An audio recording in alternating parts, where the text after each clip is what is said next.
Thank you, Brooke. Want to be in President Trump's cabinet? Just tell him he's super fit.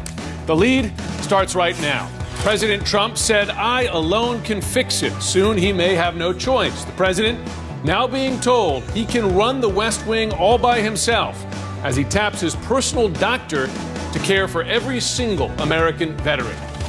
Russia strikes back. Vladimir Putin matches President Trump, throwing out dozens of American diplomats. Just how chilly will this confrontation get?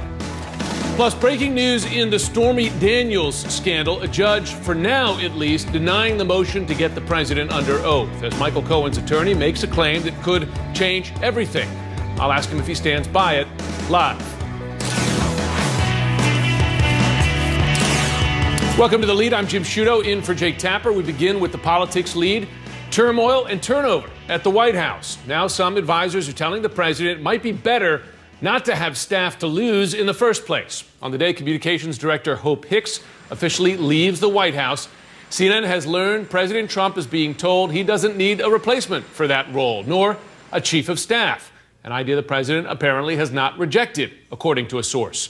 Hicks's resignation was announced last month, and her departure is just one of 8 in just the last month or so.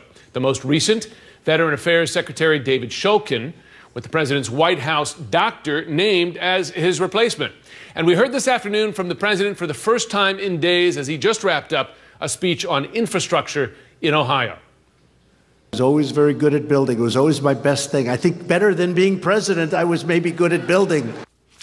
CNN's Caitlin Collins is in West Palm Beach, Florida for us today, where the president will be arriving shortly for the long holiday weekend at Mar-a-Lago. Caitlin, during that speech in Ohio, the president also commented about his shakeup at the VA.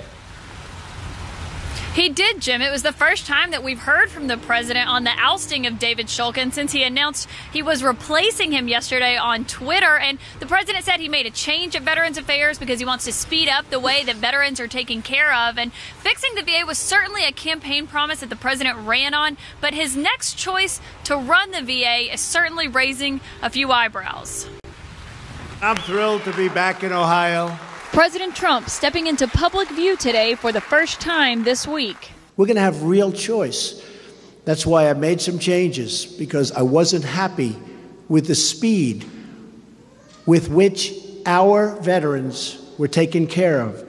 I wasn't happy with it. But back at the White House, it's another firing and surprise hiring that's shaking up the Trump administration once again. Mr. President, can Ronnie Jackson get confirmed? After weeks of twisting in the wind, Veterans Affairs Secretary David Shulkin is the latest cabinet member to go. The president hoping to replace him with his own White House physician, Dr. Ronnie Jackson. Unlike others who have been fired in recent weeks, including the Secretary of State and the National Security Advisor, Shulkin isn't going quietly. He was at odds with some over the privatization of the VA and had been engulfed in scandal over using taxpayer dollars on a European trip with his wife. There was nothing improper about this trip. I think that this was really just being used in a political context to try to make sure that I wasn't as effective as a leader moving forward. Writing an op-ed in the New York Times today saying, "As I prepare to leave government, I am struck by a thought. It should not be this hard to serve your country." Trump nominating Dr. Jackson, who served in Iraq and has worked as the top White House doctor since 2013, tapped by President Obama. But Jackson won Mr. Trump over after telling reporters the 71-year-old president was in, quote, excellent health. Some people have, just great genes. I told the president that if he had a healthier diet over the last 20 years, he might live to be 200 years old. I don't know. CNN has learned that even some of the president's closest allies didn't take him seriously when he suggested picking the presidential physician with no management experience as the new head of the second largest agency in the federal government, one that has suffered from chronic mismanagement. This is an organization that's over half the size of the United States Army, and unless it's going to be tough, nothing's going to change. Shulkin's firing is the latest in a string of high-profile cabinet departures in recent weeks. 1/4 of the president's original cabinet has left the job or changed roles within the administration.